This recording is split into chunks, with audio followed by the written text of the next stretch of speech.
Hello friends and welcome. In this video, I want to talk about the difference between Immortal players and Divine players, or at least one of the reasons, because there's so many reasons you guys are worse than me. But really, in this video, I want to talk about the pace of the game and how, not to be offensive, but you guys just feel like you're slower than me. Not mechanically speaking. I'm not like, mechanically, many of you are probably better than I am. You're faster at pressing buttons because I'm kind of an old man at this point. My fingers like, it's so cold down here. I'm slow. It's not that. I'm talking about what you do in the game feels slow to me, such that I was playing this game. I party queued with someone, and we were doing ranked roles. So I ended up in a, to me, relatively low game against Divine players. Divine 4, Divine 5. This guy dropped out of the number, so he's in Divine. This guy was Divine 5. No number Immortal, which means he's essentially Divine because this is NA. And then this guy was around 2,000 in the Immortal ranks. Now, ignore the fact that the draft is a disaster. In the lane was relatively normal, but I was the only Immortal with a Divine Sand King and then versus a Divine Luna and Divine Grimstroke. Now, I'm going to compare that game to another game where I played Coddle, and of course the draft is a little different, but it was all Immortal players. And the difference in the games, from my perspective, is I feel so much more pressure in this game versus other Immortal players because they're keeping up the same pace with me. So let's go take a look at that. So here we are in the game, and I'm going to show you how this game just felt very free for me. Now, this is the enemy Grimstroke. I'm not trying to flame anyone, guys, by the way. You know, this is meant to be educational. But, I can only educate by showing you, what they're doing wrong. So, here we go. Look at his items real quick. It is Coddle and Sand King versus Luna and Grimstroke. But let me tell you what's going to happen in this lane. What the ideal game plan is for me, the Keeper of the Light, with my Sand King. I want Sand King to stand up here, use Sandstorm, because he's against 2 ranged heroes, so Sand King's build can vary, but against 2 ranged heroes, he's going to go Sandstorm. And I want him to just kill the creep wave a bunch. And I'm going to help a little bit by possibly blasting the wave. And once we get going, I just want him to sit here and keep doing that. And I, in the meantime, will do a lot of pulls.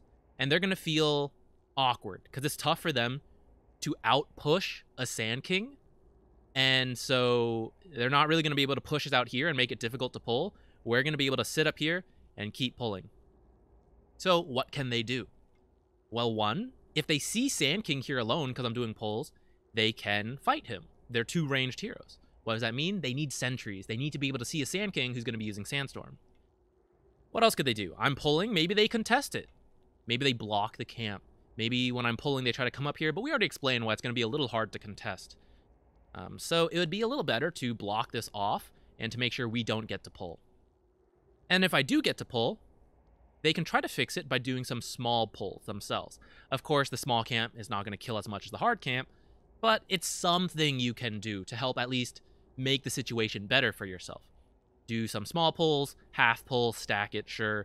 Tough against a Coddle because Coddle is really fast and he has this huge Illuminate spell. I can just kill off the small camp really easily, which means that really all you can do is block this camp and have sentries ready for lane. Now, I knew all that going into the game. That's why I have a sentry. And it turns out my Sand King kind of knew it too because he got a sentry. He's a Sand King player, and I guess he knows what he wants to do, so it's good. Grimstroke sort of knows that. He has it queued up, but this is too late. You kind of need the sentry right away, because what if I killed his courier and he just never gets a sentry? That's an issue. The other issue is that you kind of need it because by the time the sentry comes out, the first wave has already gone and it's going to be an issue. And we're doing a lot of talking here to set the stage, because I'm going to show you that's exactly what's going to happen. And they're wrong. Now, let's actually go to his perspective real quick, because something he needs to do is check our inventory. And you see, we're in his perspective, and he didn't really click either of us. If he did, he would have seen that Sand King we actually have 2 sentries here, which means he needs multiple sentries. So watch what happens. Sand King actually comes up and preemptively places his sentry ward. And now, he doesn't have a sentry, so we're just gonna sit here for free, and we're gonna shove this lane in. Now he has his courier on the way. Again, what if I killed it? He just wouldn't have a sentry. we've already started to do what we want to do. We're pushing the lane in, and I'm getting to harass the Luna a little bit. Now I am going to block this small camp, because what did I say? There's a couple things they can do against me, and one of them is pulling the small camp. I've stopped that. What did he do? He did not stop that. You know why? Because what was he doing? I'm not sure. The lane's in a totally safe spot, and he's just under the tower. He hasn't fully identified what needs to happen. He's behind me in terms of the pace of the game. So now let's keep going. This guy has his sentry. And once the sandstorm comes out, he's going to place it again. Now this is kind of a mix of a mistake. That may be weird because you might be thinking like, well, what, you said you needed a sentry to see Sand King. It's true, you do. But if he had clicked on us to see that we both had sentries and now Sand King doesn't have a sentry, it means Sand King placed his sentry. What that means is that when you place your sentry, there's a good chance it's going to be in our sentry's range, which means you have to be able to deward us right away. Does it look like either of them could potentially deward a sentry in this area? The answer is no. You're going to walk through Sand King's stuff, through my potential Illuminate Blast? You're not. And so what happens? We kill a sentry immediately, guaranteeing that at least for the next minute, he cannot have another sentry here, because he only bought one. And you know what? Even if he waits this time, he waits till the lane pushes up somehow. He drops a sentry, he dewards ours. I have one. The man needs multiple sentries coming up here. Another way you could preempt this is to put your sentry on the lower half. That's another thing. So this is some game knowledge versus like being slow. But anyway, so Sand King is safe to be up here. Hey, we said that was the game plan, and look at that. I am pulling. And because of that, we are starting to pull ahead already. The game is barely a few minutes in, and we're pulling ahead based on what we're doing. I get this hard camp pull. I'm going to blast Luna a little bit, harass her a bit. She's going to get some of this. Yeah. But this is kind of part of the plan already. I'm going to blast the small camp so that if they do ever use it for a pull, it's not going to do as much. And maybe I can just finish farming it later. We're pushing in the wave so that they're trapped here. And he's also back here. He doesn't need to be back here. But he's like slow to react. He doesn't realize like this is what I want to do. And he's not coming to stop me. So here it is, another pull. Now he kind of realizes, and now he's going to block the camp. I didn't see that part. But I've already done 2 pulls. The lane is already in our favor. We're level 3 on Sand King. I'm level 2, they're both level 2. And because she's a little scared, she's going to get zoned away from this. And we're going to deny more things. We're going to start furthering our lead. I'm going to stack this once, because I don't have to use Illuminate in the lane, because the lane's going great. I'm able to do this, and I have the time to do it. They're both just here. He never tried to pull. He had a chance there while I was stacking, that sort of stuff. But instead, I'm going to clear this camp and make sure they never get a chance to use a pull. I thought Luna body blocked this earlier, which is why I'm not dewarding this. It's my own... I don't even know if it's my own mistake, because I thought she body blocked it. Now you see, because Sand King is so safe, because they never got another sentry, he did, but he used it here. This is why he needed multiple sentries. He put it here. And that means I know that Sand King's safe, and I'm free to come over here and stack. So not only is our lane going well, I'm now preparing the rest of my team to have this huge chunk of farm. And I've got a TA who's going to hit a crazy timing with all these stacks. And I didn't really sacrifice my lane to do it. Now I realize that it's blocked, so I come sentry that. He's got another one. But where does he put it? He ends up blocking this camp again, and that means Sand King is free to just do this. I'm not needed in lane, so I'm like farming their small camp. You know, he's just like a bit behind me in everything I want to do. Like, I'm still fine. I'm going to go stack again. Why not? He's just feeling the pressure. I don't know. Like, now he's like, oh, I should go pull. But guess what? I'm back. I did my stuff, and I'm here again. Which means you're never going to get this pull off. Just kidding. It's going to happen. But I'm going to stop the pull by just blasting it, so it doesn't really matter. Ugh. And guess what? Hey, now's a good time to do a pull. You know why? Because I'm not being contested, like, at all. I was just kind of doing whatever I wanted, which is good because I was learning Coddle, so I can't play a tough game. But we can pretty much stop here. The first pull the man did was like 517, and then I went ahead and killed the pull. I didn't really lose anything from him pulling because I was there for all the XP, and then I just blasted it out so it went back to the lane. We have gotten a ton from repeated pulls. They are losing the sentry battle. I had time to go stack. I'm doing a lot of these things just faster than him.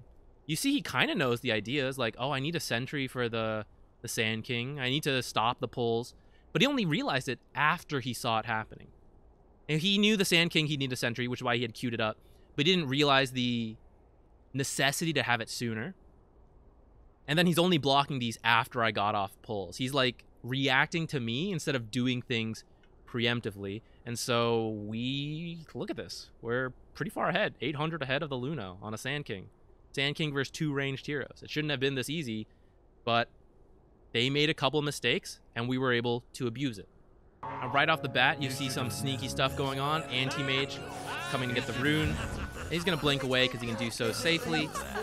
It's not just the support, so last time we focused on the Grimstroke, but it's kind of like both players you'll see will do stuff to make my life harder and to make Centaur's life harder. Of course, the draft is a little different, so they don't need sentries for the lane this time.